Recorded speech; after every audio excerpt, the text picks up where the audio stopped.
જય માતાજી, હું નીરુબેન મેણિયા આપનું સ્વાગત કરું છું ગુજરાતી કિચનમાં। આજે આપણે બનાવીશું બટેટા વડા। બટેટા વડાની રેસીપી તમને પસંદ આવે તો લાઈક કરજો, શેર કરજો, મારી ચેનલને સબસ્ક્રાઈબ કરજો। બટેટા વડા બનાવવા માટે મેં બટેકા બાફી લીધા છે, લગભગ 7-8 હશે બટેકા મોટા।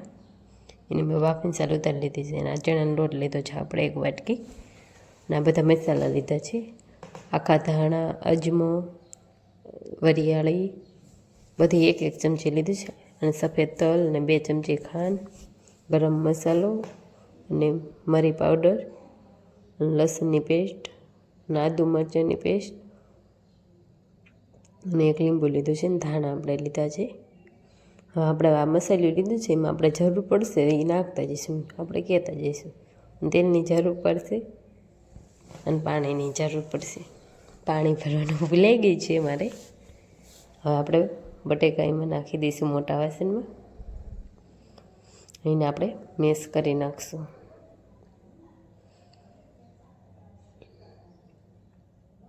એકદમ સારી રીતે મિક્સ કરી નાખશું। બધા આપણે આ મસાલા નાખશું એટલે એકદમ ખાવામાં ટેસ્ટ આવશે। ધાણાને એવું આખા ધાણા ન ભાવે તો થોડાક વાટીને એવું લાગે તો ખાંડી નાખી દેવાના, પણ નાખવી તો એકદમ સરસ સ્વાદ આવે છે વરિયાળીનો ને એનો બધાનો।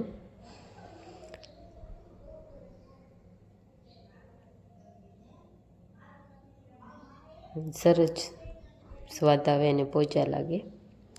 હવે એમાં આપણે બધા મસાલા નાખી દઈશું। ધાણા નાખી દઈશું,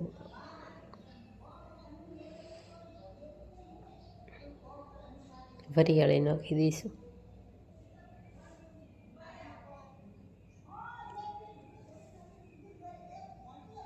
હવે સફેદ તલ નાખી દઈશું, મરીનો પાવડર નાખી દઈશું,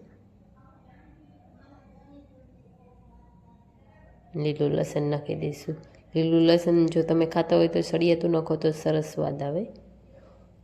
મરચાંની ને આદુની પેસ્ટ નાખી દઈશું। હવે ગરમ મસાલો આપણે નાખી દઈશું। હવે ખાંડ આપણે નાખી દઈશું। બધા સ્વાદને આપણે બેલેન્સ કરવા માટે આપણે ખાંડનો ઉપયોગ, આપણા ગુજરાતીમાં તો ખાંડના વગર ગોટા થાય જ નહીં, વડા થાય જ નહીં, એટલે ખાંડ તો નાખવી જરૂરી।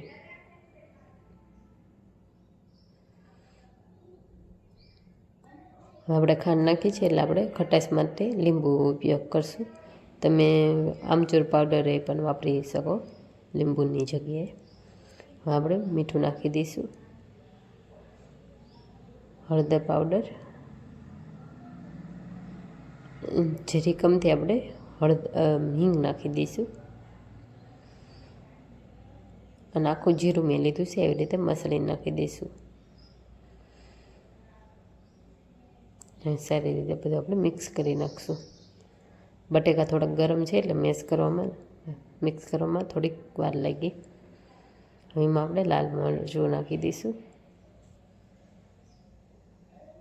અને મીઠું સ્વાદ થોડુંક નાખી દઈશું। આપણે માવો ચાખી લેવાનું, જે ખામી લાગી એ આપણે નાખતું જવાનું। સારી રીતે મેં એવી રીતે કરી નાખ્યો છે લોટ ઘડે બાંધીને। એને આપણે નાના નાના બોલ બનાવી નાખશું। નાની જ સાઈઝના રાખવાના છે, નક તો બહુ મોટા થઈ જશે।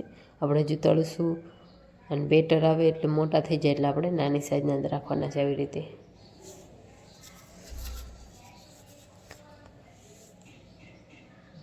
અને આવી રીતે એકદમ આપણે ગોળ આવી રીતે કરી નાખશું હાથ વડે। હું આવી રીતે બધા અમે કરી નાખીશ। મેં આ બધા હવે આવી રીતે કરી નાખ્યા છે બોલ બટેટાનું।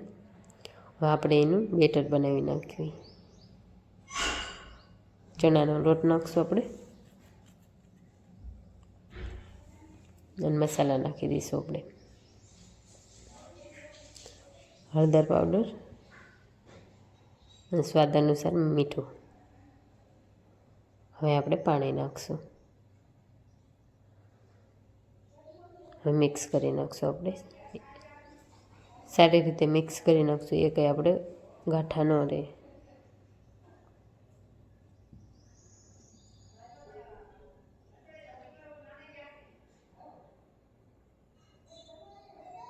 પાણી આપણે જોતા પૂરતું નાખશું, એ ઘારે નહીં નાખ્યું, નકર આપણું બેટર હાવ પતલું થઈ જશે.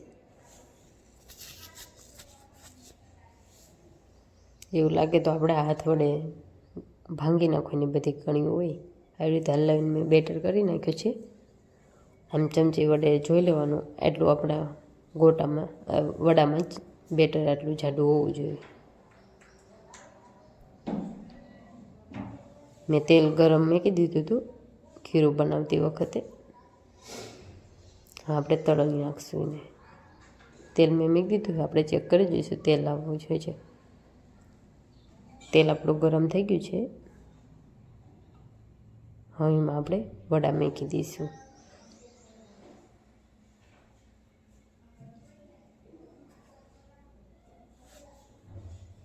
ચમચીથી ભાવે તો ચમચીથી મૂકી દેવાના, નકર આવી રીતે હાથેથી આપણે મૂકી દેવાના.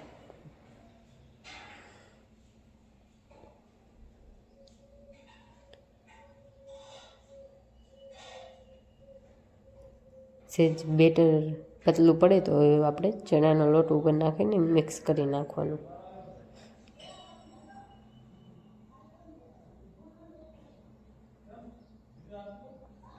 એને આપણે હલાવી નાખશું. બે સાઈડથી આપણે બધી સાઈડથી સરસ ચેડવી લઈશું.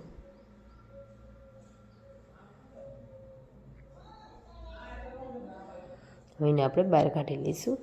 અને આવી રીતે હું બધા મૂકી દઈશ ને બધા તળી નાખીશ. બધા આપણા તળાઈ ગયા છે. હવે એને આપણે સર્વ કરી લઈશું. તૈયાર છે આપણા વડા. એક હું તમને તોડીને બતાવું. એને મેં ટમેટા કેચઅપ હારે સર્વ કર્યા છે. તમે લીલી ચટણી, લાલ ચટણી સાથે ખાઈ શકો. કેવા લાગ્યા વડા એ કોમેન્ટ કરીને જરૂર કહેજો.